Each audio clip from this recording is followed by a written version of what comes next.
आपने कभी सोचा है कि राजस्थान के एक छोटे से गांव खाटू में ऐसा कौन सा रहस्य छिपा है जो हर साल करोड़ों श्रद्धालुओं को वहां खींच लाता है? आखिर ऐसा क्या है उस मंदिर में जहां लोग एक सिर की मूर्ति के आगे नतमस्तक हो जाते हैं? क्या आपने कभी सुना है कि किसी व्यक्ति ने युद्ध में जाने से पहले अपना सिर दान कर दिया हो और वो सिर बिना शरीर के पूरी महाभारत का युद्ध देखता रहा, और यही सिर आज खाटू धाम में एक भगवान के रूप में पूजित है? यह कहानी कोई साधारण देवता की नहीं, यह कहानी है बारबरीक की, घटोत्कच के पुत्र की, एक ऐसे वीर की जिसे श्री कृष्ण ने स्वयं कलयुग का भगवान घोषित किया था। लेकिन सवाल यह है, क्यों?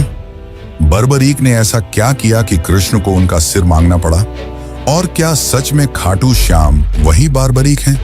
हर साल फागुन महीने में करीब 1 करोड़ से ज्यादा श्रद्धालु खाटू श्याम के दरबार में हाजिरी लगाते हैं।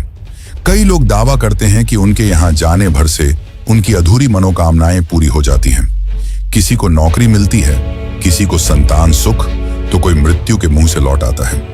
क्या यह केवल संयोग है या खाटू श्याम जी में वाकई कोई अलौकिक शक्ति है? खाटू श्याम के मंदिर के भीतर एक अनोखा वातावरण रहता है। वहां की मूर्ति केवल एक शीश है, लेकिन उसमें इतनी ऊर्जा है कि लोग उसके सामने घंटों ध्यान में बैठे रहते हैं। कुछ लोग बताते हैं कि उन्होंने वहां दिव्य प्रकाश देखा, कुछ कहते हैं कि उनके शरीर में कंपन महसूस हुआ। क्या यह केवल श्रद्धा है या विज्ञान की पहुंच से बाहर कोई शक्ति? और यह भी सोचिए, क्यों कहा जाता है कि जब कलयुग में अधर्म चरम सीमा पर पहुंच जाएगा, तब यही श्याम बाबा नील घोड़े पर सवार होकर युद्ध के मैदान में उतरेंगे? क्या यह केवल एक प्रतीकात्मक विश्वास है या किसी आने वाले महायुद्ध का संकेत? इतिहासकारों के पास इसके जवाब नहीं है और विज्ञान की भाषा यहां मौन हो जाती है। लेकिन लाखों भक्त कहते हैं, हारे का सहारा खाटू श्याम हमारा। जो भी श्याम के दरबार में आता है खाली हाथ नहीं जाता। और सबसे बड़ा सवाल, क्या आज भी खाटू श्याम मंदिर में रात को वह सिर सोता है? क्या मूर्ति में कोई चेतना है, कोई दिव्य ऊर्जा? इन सारे सवालों के जवाब आपको इस डॉक्यूमेंट्री में मिलेंगे। हम जाएंगे उस भूमि पर जहां कृष्ण ने बारबरीक की परीक्षा ली थी, उस इतिहास में जहां युद्ध से पहले एक सबसे बड़ा बलिदान हुआ था, और उस मंदिर तक जहां हर धड़कन श्याम नाम का जाप करती है। तैयार हो जाइए एक ऐसी यात्रा पर जहां आस्था, इतिहास, विज्ञान और रहस्य सब एक साथ मिलते हैं, खाटू श्याम के दिव्य और रहस्यमयी संसार में। लेकिन उससे पहले अगर चैनल पर नए हैं तो वीडियो को लाइक करके चैनल को सब्सक्राइब जरूर कर लें।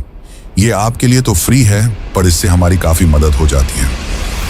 साल 2019 की बात है। राजस्थान के सीकर जिले का एक व्यापारी दिल्ली के एक बड़े अस्पताल में जिंदगी और मौत की जंग लड़ रहा था। डॉक्टरों ने जवाब दे दिया था, अब बस चमत्कार ही बचा सकता है। घर वाले टूट चुके थे, लेकिन तभी उस व्यापारी की पत्नी ने एक फैसला लिया। वो सीधा खाटू श्याम जी के दरबार पहुंची। आंखों में आंसू, हाथ में नारियल और दिल में एक ही संकल्प, हे श्याम बाबा, अगर मेरे पति को जीवन दान मिला तो मैं हर साल आपके दरबार में सेवा करूंगी। कहते हैं अगले ही दिन उस व्यक्ति की हालत में चमत्कारी सुधार हुआ।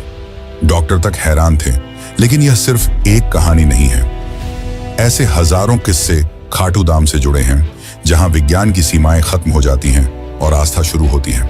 राजस्थान की तपती रेत पर जब सूर्य की किरणें पड़ती हैं तो लगता है मानो इतिहास की कोई सुनहरी परत जाग उठी हो। इस पावन भूमि की हर सांस में कोई ना कोई गाथा बसी हुई है। इन्हीं गाथाओं में एक है खाटू श्याम की। सीकर जिले में बसे इस मंदिर को लेकर केवल श्रद्धा ही नहीं, रहस्य भी जुड़ा है। कहते हैं यह मंदिर केवल एक पूजा स्थल नहीं, बल्कि एक ऐसी जीवित गाथा है जो आपको महाभारत काल से जोड़ती है। एक ऐसे योद्धा से मिलवाती है जो युद्ध में लड़ने नहीं, सिर कटाने आया था। एक ऐसा वीर जिसने श्री कृष्ण की एक परीक्षा के लिए अपना शीश तक समर्पित कर दिया, वो भी हंसते हुए। क्या आपने कभी सुना है कि किसी का कटा हुआ सिर युद्ध भूमि देखता रहा और फिर वर्षों बाद वही सिर कलयुग में भगवान बन गया? यह वही स्थान है जहां सिर की पूजा होती है, शरीर की नहीं। जहां मंदिर के गर्भगृह में कोई सामान्य मूर्ति नहीं, बल्कि एक ऐसा सिर विराजमान है जिसे वर्षों तक जमीन के नीचे दबा रखा गया था। क्या वाकई वह कुंड जहां से यह मूर्ति निकली आज भी दिव्य ऊर्जा से भरा हुआ है। और यह कैसे संभव है कि उस कुंड में जल का स्रोत किसी को नहीं मालूम, फिर भी वह कभी सूखता नहीं? मंदिर के भीतर कुछ विशेष परंपराएं निभाई जाती हैं, जैसे निशान चढ़ाना। लेकिन क्या आपने कभी सोचा है कि ये निशान केवल एक प्रतीक हैं, या फिर इनसे जुड़ी कोई ऊर्जा वाकई काम करती है? हजारों लोग दावा करते हैं कि उन्होंने खाटू श्याम से कुछ मांगा, निशान चढ़ाया और फिर वो चमत्कार हुआ जिसे वो खुद भी नहीं समझ सके। क्या ये केवल संयोग था या किसी अदृश्य शक्ति की कृपा? इतना ही नहीं, मंदिर से कुछ दूरी पर स्थित है एक प्राचीन शिवलिंग, जिसे औरंगजेब ने तोड़ने की कोशिश की थी, लेकिन कहते हैं जैसे ही उसके सैनिकों ने उस पर वार किया, कुछ ऐसा घटा कि पूरा लश्कर डर के मारे पीछे हट गया। आज भी वह टूटा हुआ शिवलिंग एक चेतावनी बनकर खड़ा है। पर यह कैसा भय था जो एक क्रूर शासक को भी पीछे हटा गया? मंदिर में आने वाले लोग बताते हैं कि वहां पहुंचते ही कुछ महसूस होता है। किसी को स्वप्न में दर्शन होते हैं, किसी को जीवन की सबसे बड़ी समस्या का समाधान मिलता है। और इनमें एक बात समान है, एक अदृश्य उपस्थिति, एक रहस्यमयी शक्ति जो शब्दों से परे है। क्या यह श्रद्धा की शक्ति है या उस स्थान से जुड़ी कोई प्राचीन चेतना? और शायद सबसे चौंकाने वाली बात यह है कि खाटू श्याम मंदिर के भक्त सिर्फ भारत तक सीमित नहीं, इंग्लैंड, अमेरिका, ऑस्ट्रेलिया जैसे देशों से भी लोग यहाँ निशान यात्रा करने आते हैं। यह श्रद्धा किसी भाषा, किसी जाति, किसी धर्म की मोहताज नहीं, बस एक भावना चाहिए, भक्ति। और इस भक्ति में ही छिपे हैं वो प्रश्न जो सदियों से लोगों के मन को कुरेदते आए हैं। क्या खाटू श्याम ही कलयुग के विष्णु अवतार हैं? क्या वो सच में नील घोड़े पर सवार होकर अंतिम युद्ध में उतरेंगे? क्या वो प्रतिमा सच में चेतन है? क्या श्याम बाबा आज भी भक्तों से संवाद करते हैं? क्या उनकी प्रतिमा रात में विश्राम करती है जैसे कोई जीवित सत्ता? इन सभी सवालों के जवाब आपको इस डॉक्यूमेंट्री में मिलने वाले हैं। और साथ ही हम जानेंगे कि आप कैसे खाटू श्याम की यात्रा कर सकते हैं और आपको कब यहां जाना चाहिए। यह केवल एक वीडियो नहीं, बल्कि एक यात्रा है, श्रद्धा और रहस्य की, इतिहास और चमत्कार की, और सबसे अहम उस दिव्य अनुभूति की जिसे शब्दों में नहीं बांधा जा सकता।